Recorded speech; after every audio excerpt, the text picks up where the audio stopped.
एक दफ़ा की बात है कि एक लक्ष्मण नाम का आदमी एक गांव में रहता था, जिसका नाम लड्डूपुरा था। उसके मोटे पेट की वजह से लोगों ने उसे लड्डू बाबू बुलाना शुरू कर दिया। लक्ष्मण और लड्डू बाबू की आदत थी कि वो हमेशा लड्डू खाता रहता था। लोग इसलिए उसे इस नाम से पुकारते थे। अरे यार, इतना भी मोटा नहीं हूँ मैं।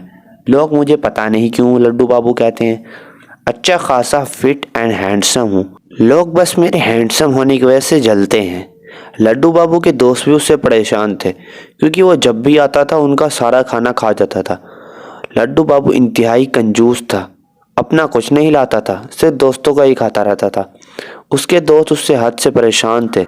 वो जब भी आता था उनका सारा खाना खा जाता था। अरे यार, ये फिर मोटू आ गया, अब हमारा सारा खाना खा जाएगा। इसने तो हमें तंग करके रख दिया है, खुद इतना अमीर है और हमें ही खा जाता है। सही कह रही है लक्ष्मण तू, ये ऐसे ही करता है, पता ही नहीं इसकी क्या गंदी आदत है, हमारे ही खाता है, अपना तो कुछ नहीं लाता। बड़ा ही जलील इंसान है भाई ये, इसको बोल चला जाए यहाँ से आराम। लड्डू बाबू अपनी बेइज्जती बर्दाश्त नहीं कर पाता और वहां से जाने लगता है।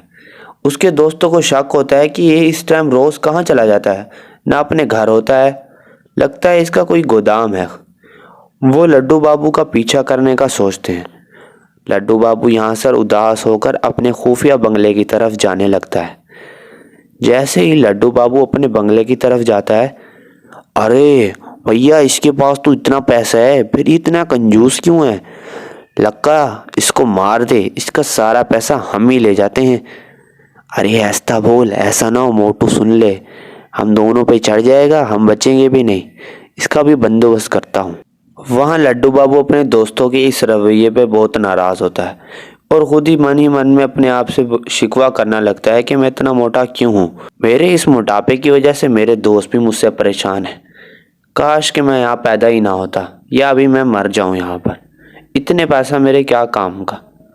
उसी टाइम लखा, जिसके जहन में बहुत लालच और पैसे को देखकर लालची हो जाता है, वो बिना कुछ सोचे समझे लड्डू बाबू पे गोली चला देता है और लड्डू बाबू वहां पर मौके पे ही दम तोड़ देता है।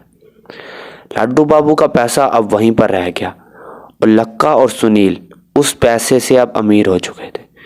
कुछ दिनों बाद लड्डू बाबू भूत बनकर वापस आ जाता है। अरे, इन लोगों ने मुझे मार दिया, ये मुझे एक बार कहते तो सही, मैं इनको कितनी ट्रीट देता। इन्होंने सिर्फ मेरे खाने और मेरे पैसे की वजह से मार दिया।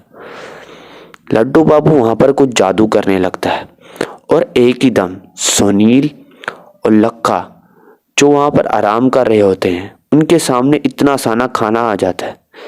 अरे भाई, ये खाना कहाँ से आ गया और ये इतना धुआं क्यों मचने पड़ गया है, कुछ नजर नहीं आ रहा। अरे भैया, लगता है कोई हमें सरप्राइज दे रहा है। और ये यहाँ से इतनी मिठाइयाँ कौन ले आया? सुनील और लखा उन मिठाइयों को देखकर हैरान और आश्चर्यचकित हो जाते हैं और मिठाइयों को देखते ही रहते हैं। एक ही दम उन मिठाइयों के दरमियान में से एक मोतीचूर का लड्डू बाहर निकलता है और लखा को आगे लगता है और वो दोनों वहां पर लड्डू बन जाते हैं।